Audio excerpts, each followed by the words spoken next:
미 대법원이 트럼프 대통령의 면책 특권을 일부 인정했습니다. 테슬라가 2분기 인도량 발표를 앞두고 급등했습니다. 모건 스탠리가 엔비디아의 목표가를 상향했습니다. 출근길 뉴스프레스입니다. 하반기의 첫 거래일 뉴욕 증시의 출발이 양호했습니다. 테슬라를 비롯한 빅테크주들이 크게 오르며 특히 나스닥 지수를 견인했는데요. 다만 10년물 금리가 14bp나 급등한 점은 부담이었습니다. 다우와 S&P 500 지수는 강보합 마감했습니다. 테슬라가 간밤 6% 급등한 209.9달러에 거래를 마쳤습니다.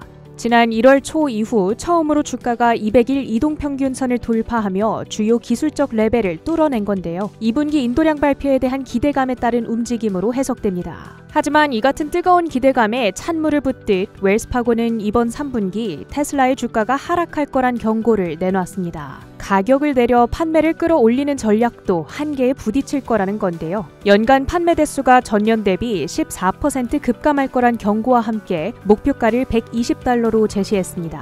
간밤 종가 대비 43% 낮은 수준입니다. 한편 테슬라는 현지 시간 2일인 오늘 밤 인도량을 발표할 것으로 예상됩니다. 지난 1월 올해 판매 성장률이 낮아질 거라고 경고한 만큼 월가의 기대치는 낮은데요. 시장은 전년 동기 대비 3.7% 감소한 약 43만 8천 대를 예상하고 있습니다.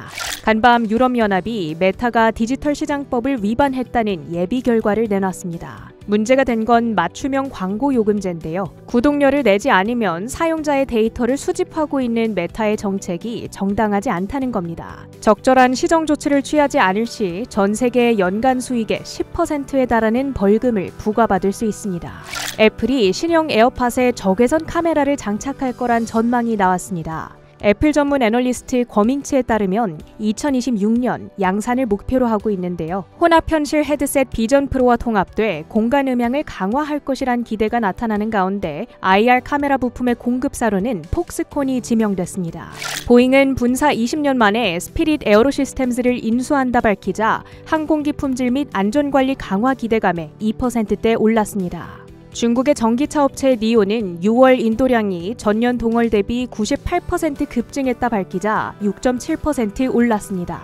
개장 전 로어링 키티가 추위의 지분을 6.6% 취득했다는 공시가 전해지자 장 초반 추위의 주가는 10% 이상 급등했다가 6% 급락 마감하는 등 변동을 보였습니다. 초강력 허리케인 베릴이 카리브해 인근으로 북상하고 있습니다. 카리브 인근에서 크루즈를 특히 많이 운영하는 카니발의 주가가 4% 내렸습니다. 출근길 뉴스프레소, 주목할 만한 헤드라인도 살펴보시죠. TV 토론 이후 한박 웃음을 지은 트럼프 전 대통령.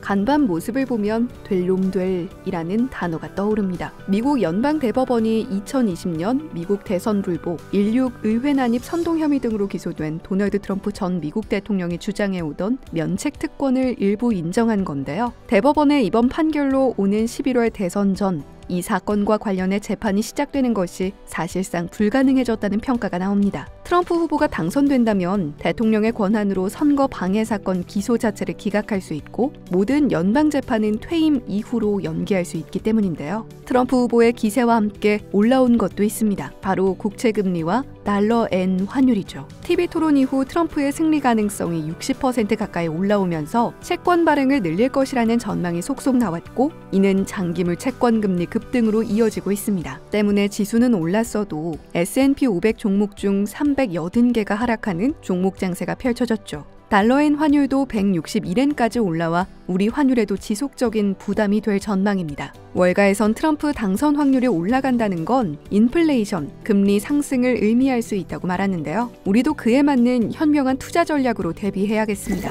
올 한 해 벌써 80% 가까운 상승률을 만들어낸 기업이 있습니다. 바로 대표적인 원전 관련주 컨스텔레이션 에너지인데요. 간밤 2.4% 오르며 또 한 번 힘을 내고 있습니다. 여기엔 인공지능 붐과 함께 데이터 센터 가동을 위한 전력 수요가 자리하고 있는데요. 월스트리트 저널은 현지 시간 1일 아마존을 비롯한 미국 기술 기업들이 전력 수요를 충당하기 위해 원자력 발전에 주목하고 있다고 전했습니다. 이와 함께 전해진 소식, 아마존이 앞으로 10년간 데이터 센터에 1,000억 달러, 우리 돈 약 138조 원 이상을 투입할 계획이라고 하죠. 아마존은 몇 년 내 216개의 데이터 센터를 구축할 것으로 보이고 빅테크 기업들은 모두 데이터 센터 관련 투자를 늘려나가고 있습니다. 데이터 센터와 때려야 뗄 수 없는 클라우드 컴퓨팅 업계 1위인 아마존 웹 서비스가 미 동부 해안의 원전에서 직접 전기를 공급받기 위해 원전 업체 컨스텔레이션 에너지와의 계약에 근접한 상태라고 보도한 점이 간밤 추가 상승으로 이어진 셈입니다. 또 다른 원전 대장주인 비스트라도 올 한 해 상승률이 130%에 육박하는데요. 탄소 배출을 줄이면서 전력을 확보할 수 있는 가장 빠른 방법을 찾다 원전으로 시선이 옮겨간 건데 예전만한 폭발력을 보여주지 못했던 AI 붐, 원전과 데이터 센터 수요로 또 한 번 랠리를 기대해봐도 될까요?